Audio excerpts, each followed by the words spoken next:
What I'm going to do today is, as we advertised, I'm going to talk about how to use LinkedIn for social selling for your business growth. Now, there's a caveat. It's going to include LinkedIn, but I've included lots of other things that we use as well that still relate to LinkedIn, but it isn't LinkedIn specifically. So this is not a LinkedIn webinar.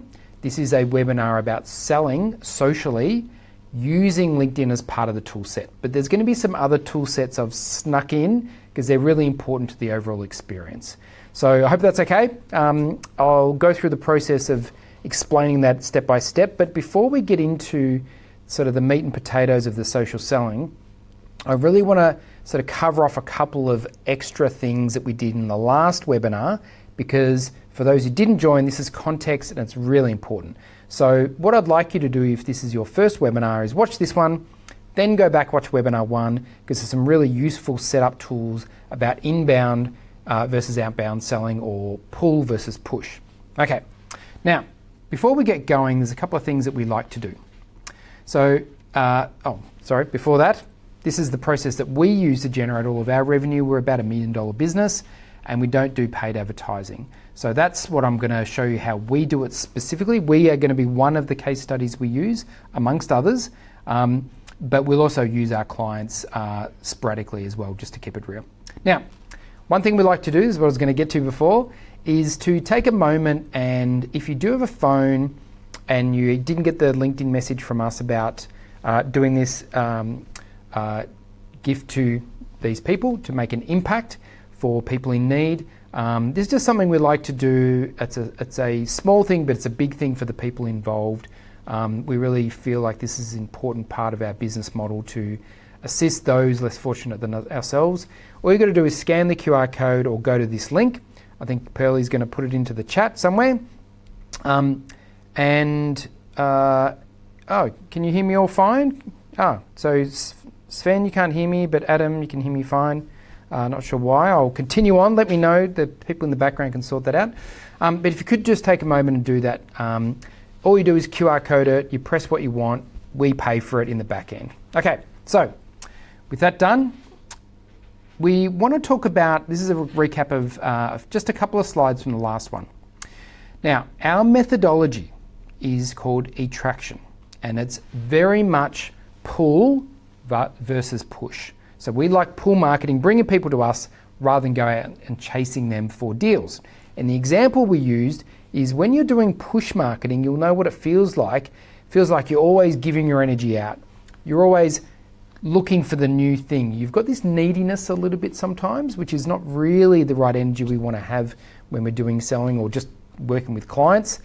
And it's like the needle in a haystack. As you can see, the little character, he's sweating, he's looking, he's flustered, he's trying to get to that needle in the haystack, which is the client, of course. And what we prefer to do is to relax, stand back, nice and calm, with a good presence, and hold the magnet so that the needle comes to us. And the difference between our methodology and others, and I'm not saying that the others are not correct or they don't work, it's just that for our target market of professional services, say you're a consultant, you're an expert, you've been doing your business for a long time, if you're really good at what you do, you shouldn't really have to push. And when you do, it makes you look like you're not as good as maybe you are. And that's unfortunate, because that's the energy that you're going to give off, even online. And so what we want to do is to make sure that they're coming to us and to say, great, I've got a great solution. If you've got a problem that I can solve, let's work together to solve that. Rather than, can I talk to you about my product? Can I sell you my product? We don't want to have that kind of energy. I'm going to show you how we do that. It's the same amount of work, don't get me wrong, it's not easy, but it's different work and it feels better and you get better results from it. Okay, now I'm going to go through our sales numbers in this, so I'm going to reveal how we set our goals, and I want you to set your own. So just take 1 minute and just write down what's your sales goal for the year. Now, preferably break it down to month, not right now, but if you know, okay, I want to earn 100 grand or 200 grand or $500,000 or $1 million next year, you can divide it by 12, but we seasonalize it very clearly, and we've actually done our full budget for next year and allocated what accounts we want, from whom, with what products, every month until the end of the year. Okay. Now, we haven't always done that. That's kind of newish, but I tell you what, it really fixes your goal, your mindset to, I know what I need to do to achieve the things that I want to get. Because then as soon as you set the goal, your brain starts going, well, how am I going to get there? Because setting a 100 grand goal or setting $1 million goal creates very different challenges, and you need to do different work, right? So it's important that you do know what you want at the very start. So if you can go and do that and just write it down, go back to it later and set some goals, write it on a whiteboard, put it on post-it notes. If you can see my office, I've got it written up there. It's in my face all the time, every month, so I know what I'm here to achieve. And it's my responsibility to bring in the revenue for the business. Okay, the sales method. Now, we're going to talk a lot through this diagram, and we presented this last time, but we're going to really deep dive into this methodology, how it works, how you can do it, and a bunch of examples. So I hope that's useful. Now, just to recap, this is our attraction sales method, which we've designed. However, it's very similar to most other, sales systems. So ours is cold, warm, hot, sale. It's a 4-step process. Most funnels are. So the AIDA model, attention, interest, desire, action, very similar. There's lots of other ones. It's basically a dartboard, if you like. Now, the important thing is that we don't rush from cold to sale, which is what most people do. I can't tell you how many people I've coached who go, I take through this process, and then I introduce them to a client. The first thing they say is, oh, what do you need to buy? And I'm like, or talking about their products. That's not what we're here to do. We're here to go from cold to warm. It's just an introduction. Just the introduction. Stop. Don't do any more. Then you go through the next stage and stop, and then you go to the next stage and stop, and the next stage and stop. It's got to be done in sequence, because otherwise you're going to be pushing the client away by moving too fast. Because the rule is that you're not creating the opportunity, you're allowing the opportunity to happen by providing the environment and helping that person come on the journey towards you.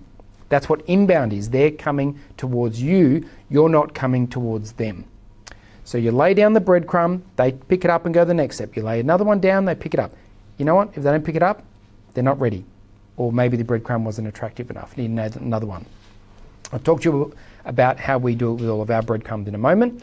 But the first two things, first two stages, the cold and warm, should be handled by marketing. Okay. Now, marketing is part of sales, I believe, or sales is part of marketing. And then the next two steps are sales. Now, what I mean by that is most people think the cold and warm stages are still done manually. Okay. That means we're talking to people. What we try and do is design a method so that the marketing can be done by others. And I'll show you what our team does compared to what I do. And so therefore those things are automated in a way to allow room for me as the primary leader in the field to talk to people only at the appropriate time when they're hot. When they're ready to have a conversation about their problems and I can give them advice how to solve it, that's a hot zone. That's when I want to get involved. I don't want to get involved with talking to people who are not necessarily interested and they're deciding whether we're right fit or whether, that can be done by other mechanisms that are more automated. So I'm going to explain how we do that so that we get time efficiency. Because I know what it's like. If you're like me, you're an expert in your field, time poor. Time is the critical resource, and we've got to maximize that by outsourcing marketing and other things to other people so that we can do the bit that only we can do, right? And strategy is the bit that I like to do the most, so therefore I need to do that and do it only at the right spot, not way out in the cold zone, okay? Because the numbers won't work out. Let me go through some numbers with you. So this is actually the funnel that we have, okay? And we do it all regularly. I think this is an updated one. You can't see without my glasses. But what we're going to do first is look through the numbers, and then we're going to go through and look at all of the things that we do in order to get to those numbers, okay? So if we always start with sales, the numbers in the middle and go out, and then we win the marketing, that the gates as we call them, they go from out in, okay? So in terms of sales, we need 4 opportunities a month. 4, okay? That's it. So my focus is on getting 4, of which we'll probably close 3 to reach our target rate of $10,000 a month of new business. Now, that $10,000 a month could be made up by 1 client, it could be 2 clients, it could be 3 clients, and so forth. But I know from our product set that we sell, it's not going to be any less than that. Now, when I say $10,000, this is monthly recurring revenue for us. So we're after retainers because that's our business model, but you might have a different business model of projects, but I do include projects in this as well. But our goal is, if we can, 10,000 worth of recurring revenue, which will increase our numbers. Because there's going to be some attrition, there's going to be some changes, so therefore we need to do that all the time to reach our overall number. Okay, then we work out from there. So that means in this area, the sales, they're already buying things, so they probably already bought one thing, and it's whether they buy the ongoing work. So I'll show you how we work in with our sales model, but that is sort of the numbers that we're aiming at. And everyone knows that. Okay, so to get to that 4, what we know, I need to have 10 of these conversations to get to that. Now we call these 1 hour sales calls. So I need to be having 10 of them a month in order to get those number of people at a 25% conversion rate to 4 people buying what we call workshops in order to get my 3 or 2 deals per month, okay?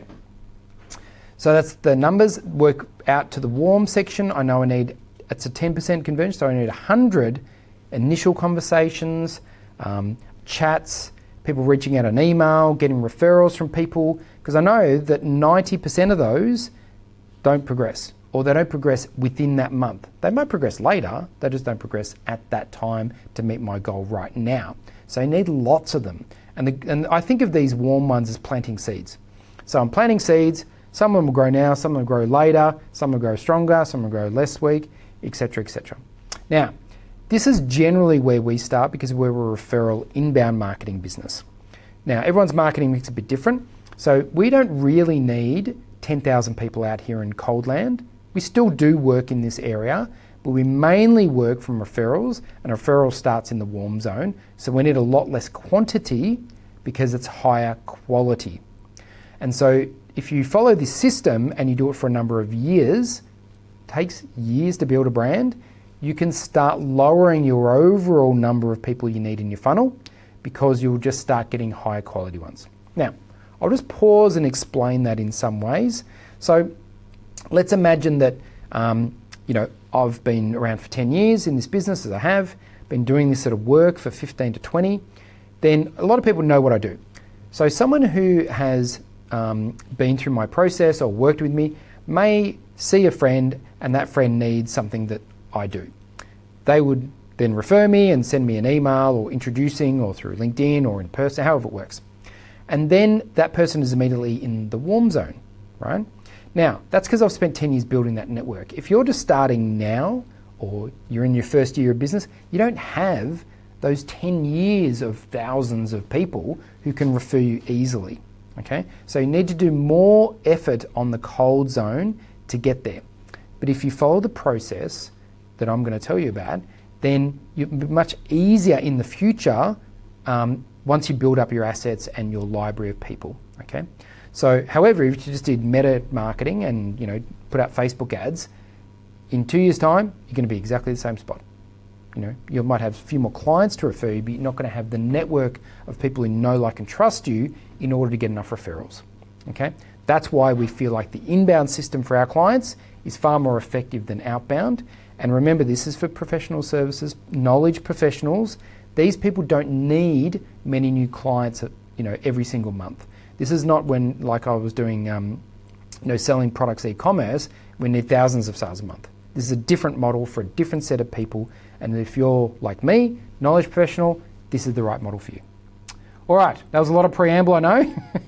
I'll go into some of the getting away from the numbers onto the actual content and how we do this. So what I'm going to do is tell you about our system. Now, we've designed this system called the Expert Marketing System. Adam, my partner, and I, and a bunch of our staff have all contributed to how this works. But essentially what we want to do is to have a very simple mechanism to do content. People overcomplicate it so much. People have all these different methodologies, and we just find that simple is best. Now, this is the minimum amount of content that we suggest for our clients on LinkedIn. We post it on other places, but it all centers on LinkedIn because LinkedIn is for professionals. So 4 posts a month, roughly 1 a week. There's 5 weeks, might do an extra one. There's a video, which we think is essential now. Videos are just so strong in our marketing. It's been proven again and again. So we're really doubled down on that. We then write a blog based on that video, which means it's super efficient, but it's words, not images. It's different for SEO, etc., etc. And we do 2 posts. And those posts, one is an external, here's my knowledge of the market, and then there's an internal, this is something that's happening in our business. This is something, it could be something fun, like, we've got a new person starting or we're having a Christmas party. We posted about our offsite and it got way more traffic than some of the information posts I have, but they're all relevant. So that's the basic format. Now, we call it the foundation because then we build on that. There might be other things. There'd be personal posts. There'd be, specific things that are happening that are, different than normal. We're going to an event, for instance. We'll post more. So there's a range of different things we do, but this is the basic framework that works for most of our clients. So you can just adopt that. You can just, steal that and use it yourself. Okay. Let me go through the case study. So this is our case study. This is really what we do, and you'll see you may have been engaged in some of this marketing yourself. Okay. So now the gate is going from stranger, cold, to warm. I'm not ready to buy, but I kind of know who you are. I sort of know, I'm a bit aware, I'm building some familiarity, I'm investigating, I'm kind of interested. That's the sector, okay? So LinkedIn outreach, we're going to boost some content, referrals, and speaking. Okay, I'm going to go through each one of those. LinkedIn outreach. Now, if you're on LinkedIn as much as I am, you're probably getting annoyed with how many people send you messages. I get that, right? I've been doing LinkedIn outreach for probably 8 years, well ahead of most. I gave up a few times, but it's still a really good process, and we do it for most of our clients from time to time. We don't do it all the time. Now, when I say LinkedIn outreach, there's a couple of different ways to do that. We do it, the way we choose to do it, is to choose new people and send them an introduction message, okay? So you've only got a character limitation with that. So we choose new people in our market and we do an introduction, and the way we do the introduction is by offering them something of value, perceived value. It's always going to be sales related, if you like, but it's content, okay? And so we're offering a webinar or a book or a blog or something like that. Now, I know that's very common and it can be annoying. However, we get a really good return rate. We still get a really good return rate. I think when we first started it was about 60%. It's about 50 to 40% now. For some clients, it's even less. And the clients it's less for is because they don't have as much history content for the client to see. If you have a really good profile, then people are more likely to connect with you. The other thing we do is we actually send messages out to our existing contacts about things like this. So if you're a new one, we send you a message saying, hey, come and join us. We've got some interesting stuff. And it's very targeted. And then for the people who are already connected, we'll send out, hey, we've got a webinar coming up. Do you want to come? Now, I train my staff is that if we've sent them a message or a bunch of messages, 1 or 2, and they haven't replied, don't reply. They're not interested. I actually had a debate with someone who sent me 8 messages in a row and said, hey, you're not replying. And I'm like, I know, I'm not interested. And he's like, oh. And then I started a conversation with him about, is this working for you? And he says, yeah, sometimes for him, the 8th or 9th message is when they convert. I'm like, okay, well, that's fair enough. But we don't want to be like that. Now, he's selling a different product to us. He's actually targeting older guys to get them into his gym. So he's like, hey, have you put on a few extra pounds? And I'm like, yeah, well, I have, but stop putting it out, please. So for us, we don't do that. We just go, hey, we've got this thing. It might be of interest. Come along if you feel like it. Okay? That's our style. Works well for our professional services clients. The difference is this. You have to deliver something of value. If there's nothing of value to offer, what are we messaging, right? What are we giving in order to get? So that's the important thing. Now, we track all our results for us and our clients, and we write down every single person we send it to and whether they connect back, and we measure our rates. Now, not everyone's going to do that because it's difficult, and I didn't do it when I first started. However, by doing it, it is really important. You get to see what's the most effective message. You get to see what's the most effective target market. You get lots of data, and I really recommend it. And look, we do it for our clients. So, if you want to do it with us, we can. But, just create a simple spreadsheet and get someone to do it because it's really important. Also, some of our LinkedIn people do it themselves, and sometimes we do it for them. It's a bit different. Now, and I said, share valuable content and don't be too pushy. All right, so LinkedIn outreach, okay? Then what we do, if they connect, We do not send them a message straight away. No, that's what they're expecting, right? So imagine you're the recipient. I get dozens of messages, connection requests a day. I look at their face, I look at their tagline, I go, do I want to connect them? Yes, no. Maybe I do, I go, yes, maybe I read the message. But then, if they immediately start messaging me and bombarding me, I just disconnect with them or ignore them, okay? We don't want to be like that.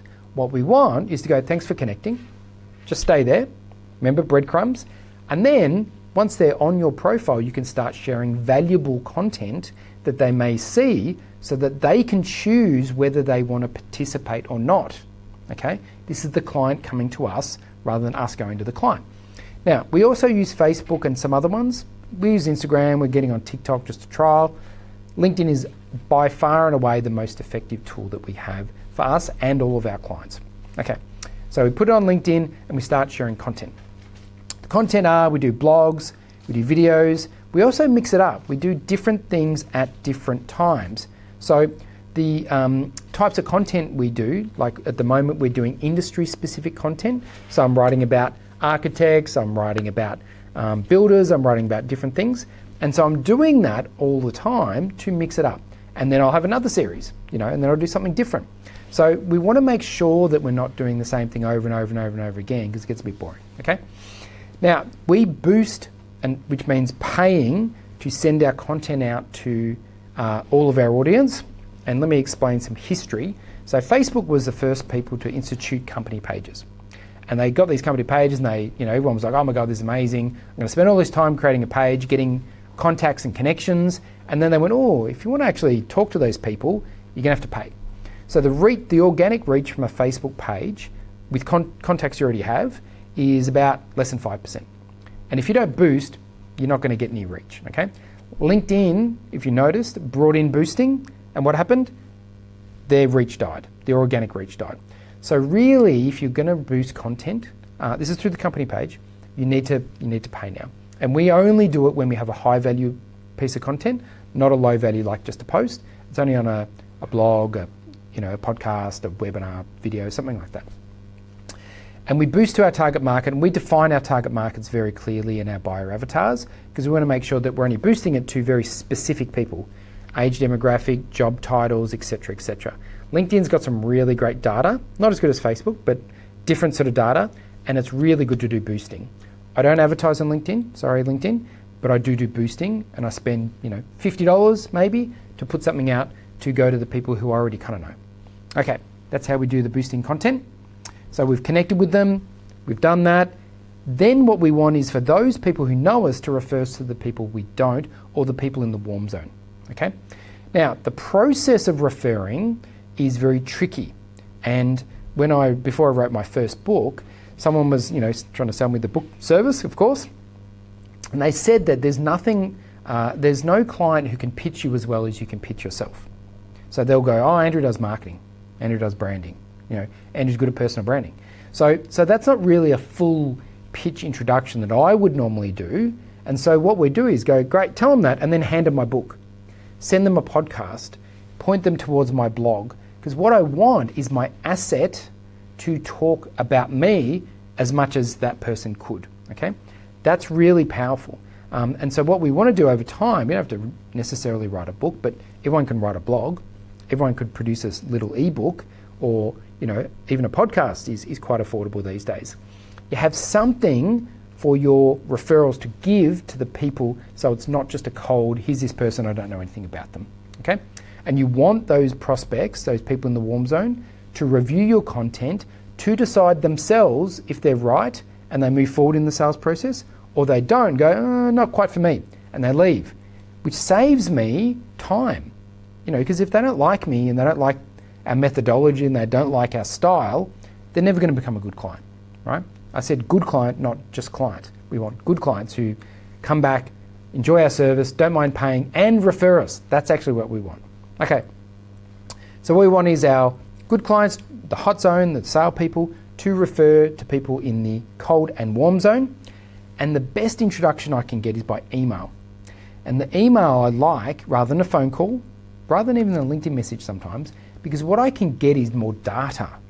What I'm looking for is, before I speak to that person, that I'm educated, that I research and I look at the person, I have a good awareness of what they do, so I'm not wasting time going, oh, what do you do and what's the business? I already know what they do, I already know who they are, I already know who they know that I know, and I can get right into solving their problem, because that's really what they're calling me for. They've got a problem, I might be a solution, I want to get to the meat in it quickly and help them as much as I can.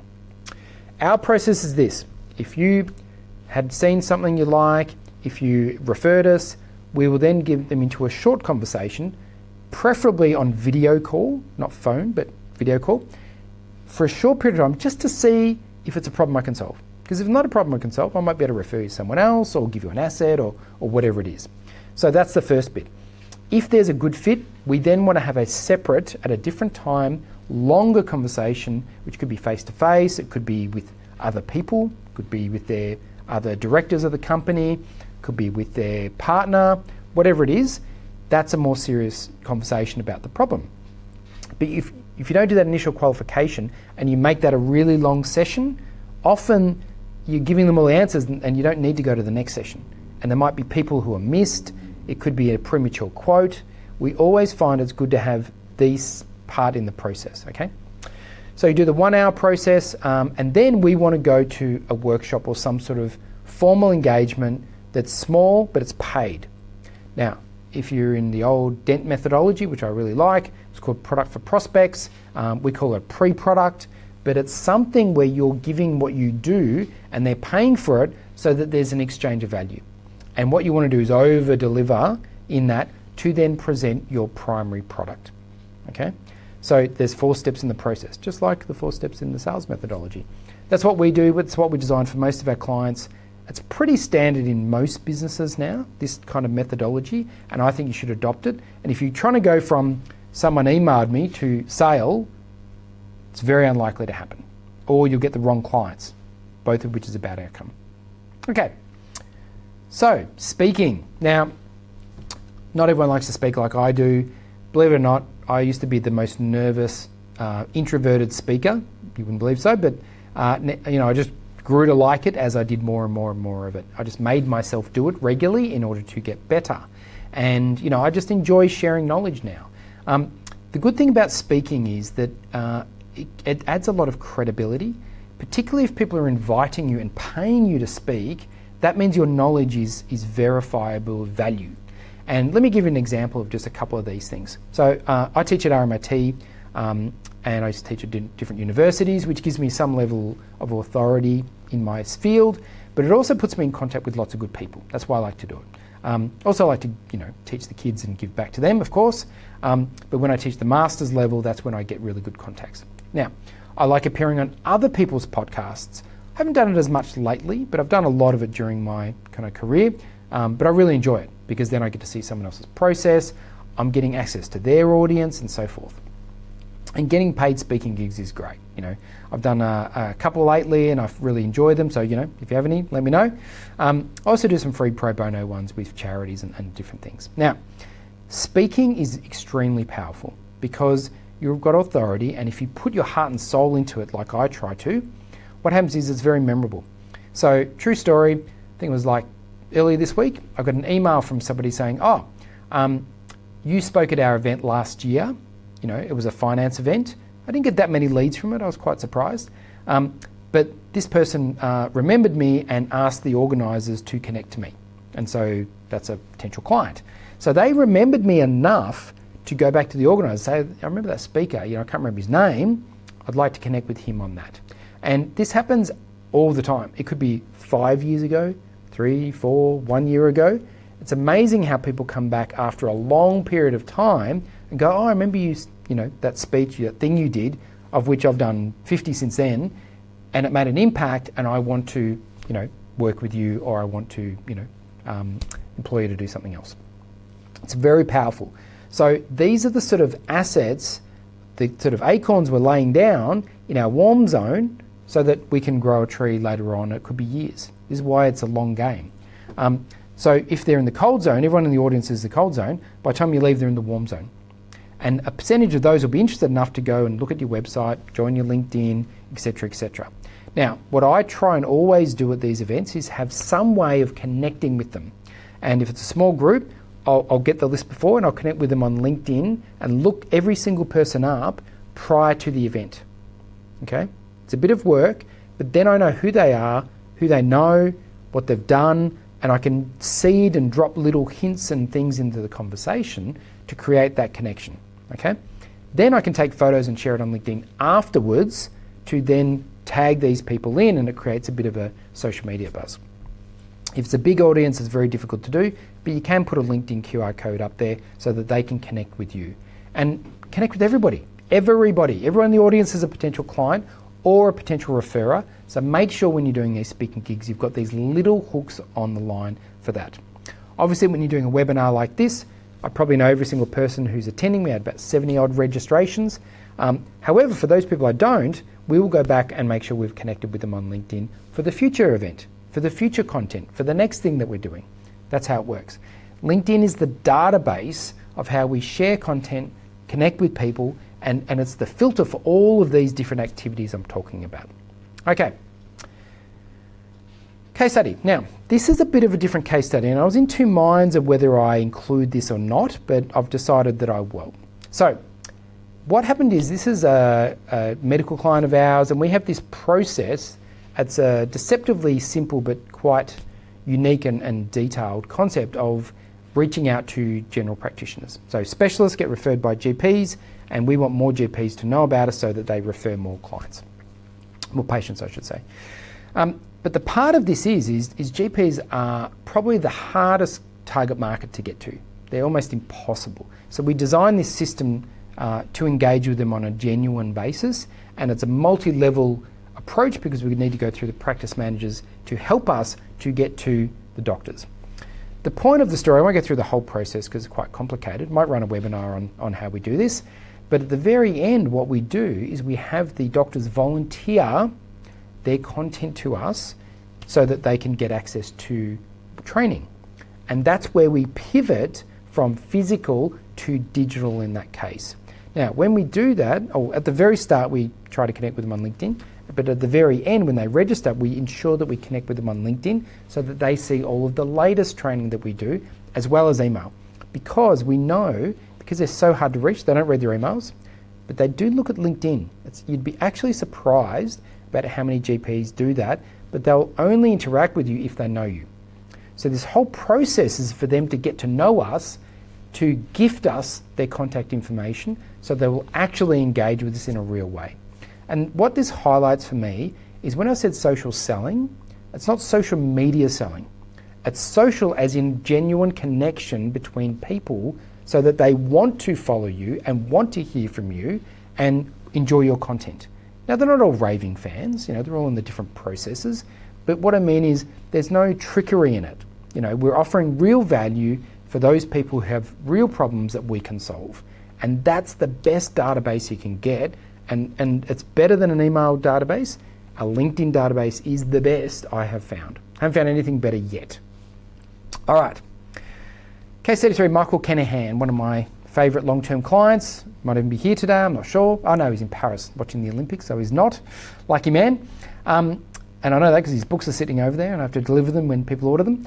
So what we did is we had this digital process, and you'll notice how where LinkedIn lives in this process. So we had some guest lists of people we wanted to invite to his book launch. We helped him write his book. Now, we connected with people on email, he SMS'd some people, we linked in everybody. We make sure everyone is connected and we message them on LinkedIn as well. And then we share lots of content about his book, the lead up to writing it, the methodology, and then the launch when he got his first books. And then from there, we went into Eventbrite, okay? So LinkedIn was the start and middle, but not the end of the process, but it had a bit to do with the process. And then we had a book launch, social. So what we did is we had a physical book launch with lots of people, which is just a wonderful event. We emceed it, we organised it. But then obviously we get all these great photos, and where do we put them?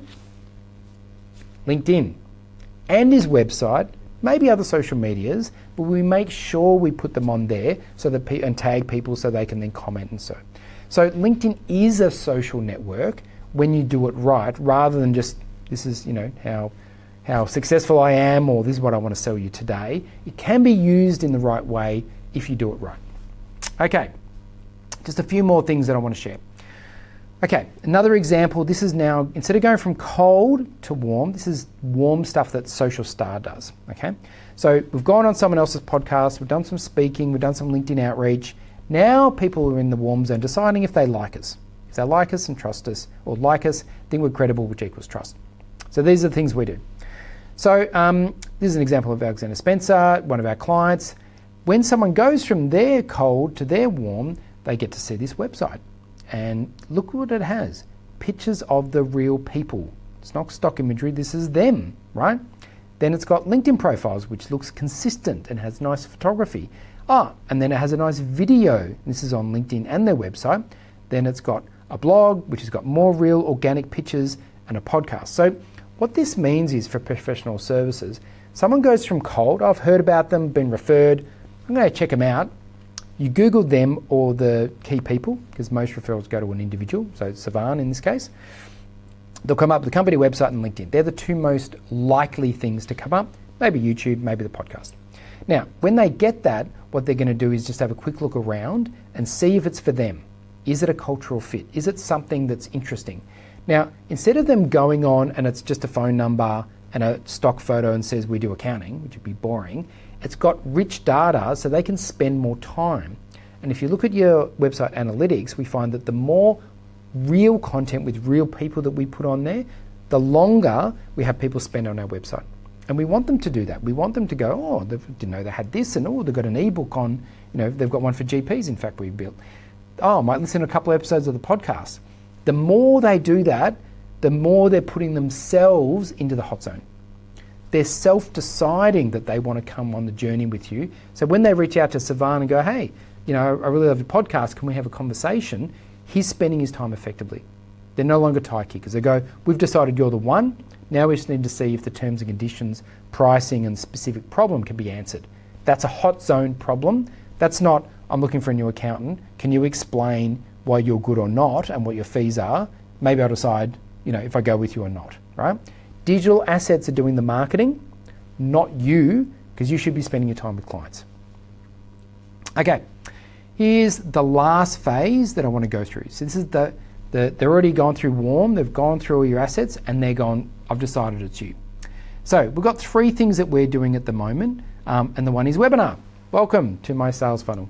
So this, when I say sales, it's not really sales, it's more connection.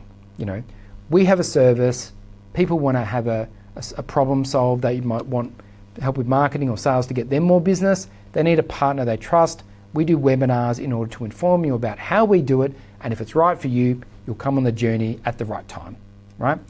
Aldo, if you're there, good mate of mine. So I worked with Aldo years ago, came up for a coffee this morning. He said, I saw webinar 1, I'm ready to go with his new app, which is going to be a game changer. It's a great business. I need some help. Would you help us out? Now, I didn't have to call him. All I did is do a webinar. I keep in touch with him over time because I like him. And so therefore he came forward, but the webinar just stimulated him and gave him some context about how we help people right now, which is different than what we did 7 years ago. 7 years ago, it was just me. So it was a useful form of spending more time with him in a meaningful way that's helpful, that helped him make the decision to come towards me, right? That's what I want from my clients, is that they're getting good quality people come to them. They may already know them. They should know them. If they're in the hot zone, they're already engaging in some way, but it makes them go the next step. The hot zone is the next step. Okay, I want to, get you to help me to do something specifically. Now, this is the data from our webinar 1. I like to be transparent. These are all the posts that we did. Here's the conversion we had. 32% conversion rate's pretty good. And then we had 47 people attend the actual webinar. As we've said, we've got 2 initial consultations. Aldo's another one. We'll get a few more, right? The webinars, it might be the week later, 6 months later, a year later. We'll still get leads from that because it's an asset. And guess what? What do we do? Post it on LinkedIn. Then we post, as in the shorts, and then we posted the full one on our YouTube and our website, which gives us value ongoing. Okay, so I really like webinars. I'm recommending it to my clients. I think it's just a nice step in that last bit of the process. Live events. Now, We haven't had live events for a while. We actually cancelled all of them during COVID, as probably everyone who lived in Victoria did, but we want to go back to it, and I'm recommending it for all of my clients. I have this feeling that digital is wearing, as in broad brush, push. We're all getting sick of mentioning, I want to go to Bali. In fact, I was looking up going to Japan last night on my computer. I want to take my kids to Japan at Christmas, like everyone else, go skiing. What do? I'll look at my phone in the morning. It's full of Japan holidays and tours, and they're listening to me. I can't get away from it, right? It's useful sometimes, a bit annoying a lot of the time. I think people are getting sick of it. People are getting sick of the problems with social media, and they're wanting to gravitate to smaller groups, smaller events, more meaningful, less but more. And so I believe, and we're doing this with quite a few clients now, is we're going back to live events, boardroom events, webinars like this, but physical in-person events. This is the ones we used to do at Campus Life. We're going to bring that back as well next year, and we're actually going to bring back Bob, which is our Build Your Own Business, or Bring Your Own Beer, as we used to say, events in each state. So we're going to actually start having more networking events. I think people just want to do it, and I want to do it. I enjoy it. Okay, and then that's our events, and then there's networking. So I actually love going out and seeing my clients, and this is one of the things. If you do your marketing with authenticity, and you genuinely want to help people, and you like working with your clients, then you like catching up with them. And so I enjoy catching up with my clients because, I enjoy working with them. And you should enjoy catching up with them. It shouldn't be, work, right? One rule I have is when a client rings me on my phone, I should look at that and go, cool. Have a smile and want to talk to them. That's a good client. I don't want it to be, crap, right? No one wants that feeling. By doing your marketing authentically, and with your values showing and those sorts of things, which we can talk about later, the right ones come to you and they become sticky. So these events, this RACV Club events, so that's Sivan, that's from Alexander Spencer, that's Evelyn over here from RACV Club, she's in both ones.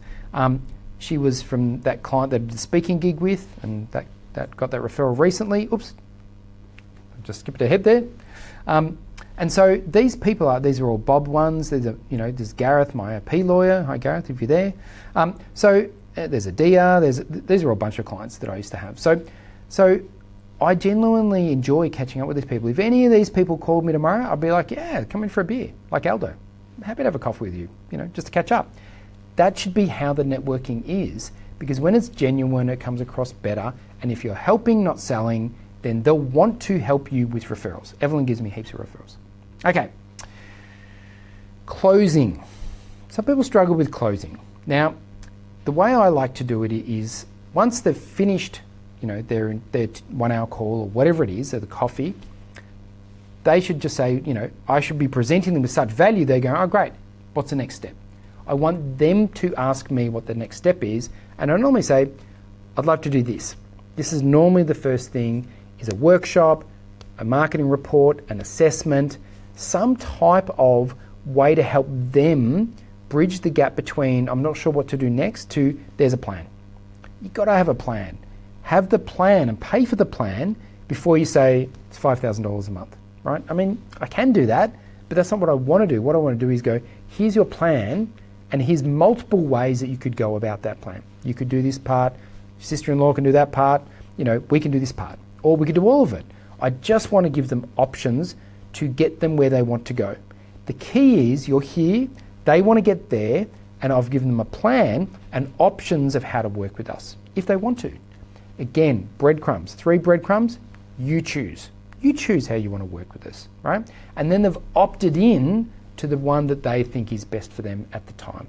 So we try and help them as much as we can, and then give them options. And you know what, when we do it like that, they want to buy, I don't have to sell, right? All along this journey, value, value, value, helpful. That's how we do it. And it's worked really well for us. Now, it's good if you do reports. It's good if you've got a marketing agency, you should be getting this. If you don't, try and do it yourself. Now, you're not going to do it to this sort of nice graphical degree, but we want to look at your podcasts, your webinars, your LinkedIn outreach, all your posts, just to see how they're going. Because if you don't know how they're going, you don't know what to change, okay? And you'll see people show up on your webinar or to your event. That's right at the end. But how do you know what's happened all through the value chain? So Pearlie, who's on this call, our wonderful new marketing coordinator, we've just designed this whole new system to track every single thing we do down this process to see what works best. And then when it works, great, we do more of that. And when it doesn't, we go, cool, what can we change to help our clients more in that area? Because we know the more we help, the more we're going to get down the back end. Okay, now, it's a lot of talking. I want to offer you a deal. This is the first time I've done this. I didn't do it in the last one, but it's remiss of me not to talk about social selling without having some way of offering you something. So our first process is a review, and if you scan that QR code, I will give you a review. And we put in a lot of effort. I'm not just going to rock up and go, you should buy this product. I'm going to look at your profile, look at your online offering. I'm going to talk to you. I'm going to analyze what you have, and then I'm going to give you the best advice I can. I literally did this the other day for somebody, and they changed their whole, it was actually a personal branding client who I met at an event, funnily enough, connected on LinkedIn. And then she followed me up and said, oh, I liked what you were saying at that event. Could you help me? Her name's Karen. I don't know if she's here today. And then we had a call, and I said, you know what? I reckon you should do this for your next part of your business. She's like, wow, that's really cool. Went away, thought about it. Next time I spoke to her, she's like, I'm already doing it. And it's great. And I go, cool. Do you want us to help you do more of it? Sure. So that's how it works. We will give you our best, or I will give you my best ideas in this process, but my time's a bit limited. I'm just about to go teach university next week. I've only got 10 slots. So if you want one, book one in. If you don't, all good too. We'll get you in the next one. Okay, one more thing to go, don't remove. Gifts. Now, I have to tell you something. My book is no longer called eTraction. This is a mock-up book cover. We're actually going to call it Bob. Now, the reason is that my podcast is Bob. My business networking group used to be called Bob, which I'm going to bring back. The book's going to be called Bob, and our new e-course that I'm revamping my e-course is going to be called Bob as well. So this is a brand that we're doing, and the target market for this, the people we'd love to work with, is people who are corporate escapees looking to start and scale a business. Okay? It's not for our business clients. Our business clients have a different system. That's the expert marketing system. But this book is specifically aimed just at those people. So if you're looking to pivot into a new business, or you've already started your business but you haven't got the sales and marketing right, this is a game changer. Well, for me, in terms of all the stuff I've thought about and learned over 10 years with tons of examples. I'm going through the process of emailing all of my clients to say, I've put you in the book, is that all right? I've said this. But the manuscript's done, and we're just going into editing, hopefully in a couple of weeks, if I can finish off the last bits. But we're giving them away for free now, and then as soon as we get to a future stage, we'll start obviously selling them properly. So anyway, I just wanted to offer that as a gift for your attendance, because I do appreciate people spending their time with me today. So we have a few more minutes. That's a lot of me talking, and I know I talk fast. We will send out the recording, so you do get a copy, and you can listen to it on half speed, not double speed. But I can answer some questions. If there's any questions, we can get it in the chat. Otherwise, we'll finish and let you get on with your beautiful night. In Melbourne, it's probably raining now and cold. But I do want to thank you for coming. Just a reminder that it's a slow system to build your brand and to establish this credibility, and it's sometimes frustrating. I get some of my clients like, when are we selling? I'm like, you're not selling. You have to wait for them to come to you. And it's very hard. One of my favorite clients, Moz, I think he's overseas at the moment. I did 3 rounds of coaching with him on sales, and he, he was used to going out and trying to get the client. And I said, no, you have to be patient and just do this stuff and wait for them to come to you. And it took time and time and time, and he's getting frustrated. And then they started coming. It was a drip, more drips. The bucket started filling up.